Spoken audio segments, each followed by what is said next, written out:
Hello friends, welcome to my channel spectrum studio. একটা প্রশ্ন বেশ কয়েকজন করেছে, 7-8 জন তো হবেই মিনিমাম, যে স্পোকেন ইংলিশ যখন আমরা শিখতে যাই আমরা জানি যে স্পোকেন ইংলিশে গ্রামার লাগে না, কথা বলার জন্য গ্রামার লাগে না। তাহলে গ্রামার যদি নাই লাগে তাহলে আমরা ভুল বলতে পারি, তাহলে শেখারই বা কী দরকার? এটা হচ্ছে প্রশ্ন। যদি গ্রামার না লাগে তাহলে তো শেখার দরকার নেই, যে যা খুশি বলে গেল। সে ভুল হলেও কোনো ব্যাপার না, এটাও আমরা জানি স্পোকেন ইংলিশে ভুল হতেই পারে। এই প্রশ্নটা আমি উত্তর দিচ্ছি। ধরুন গাড়ি চালানো, সে টু হুইলার হোক বা ফোর হুইলার হোক, ব্রেক ছাড়া কি গাড়ি চালানো যায়?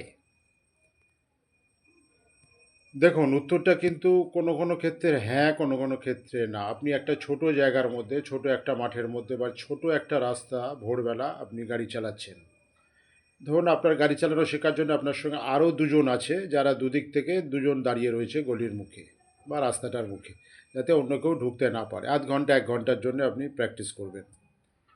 তখন কিন্তু ব্রেক না হলেও চলবে, কারণ আপনি গাড়ি যখন চালাচ্ছেন আপনার সামনাসামনি কেউ এসে পড়ছে না, দুর্ঘটনা ঘটার কোনো সম্ভাবনাই নেই। একেবারে স্টার্ট বন্ধ করে দিলেই গাড়ি থেমে যাবে। কিন্তু বড় রাস্তায় যখন যাবেন তখন কিন্তু এই সিস্টেমটা আর চলবে না, তখন কিন্তু ব্রেক থাকতেই হবে।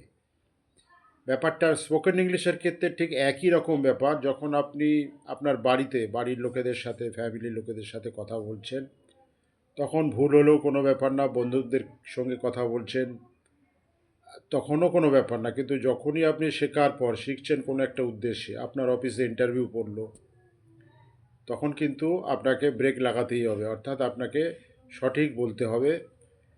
আবার ধরুন কোনো মিটিংয়ে আপনি উপস্থিত হয়েছেন, সে মিটিংয়ে আপনাকে কিছু বক্তব্য রাখতে হচ্ছে, সবাই রাখছে, আপনাকেও রাখতে হচ্ছে, তখনও কিন্তু সঠিক ইংরেজিটাই বলতে হবে। আরেকটা উদাহরণ দিয়েছি, কোনো জায়গায় বেড়াতে গেলেন, ফরেন ট্যুরে গেলেন, সেখানে হাইলি ডেজিগনেটেড লোকজন আছে, সেখানেও আপনাকে ঠিক বলতে হবে। অর্থাৎ তার মানে প্রথম স্টেজে, অর্থাৎ ছোট জায়গার ক্ষেত্রে তখন গ্রামারটা না জানলেও চলবে, মনের ভাবটা প্রকাশ করানোই মেন ব্যাপার।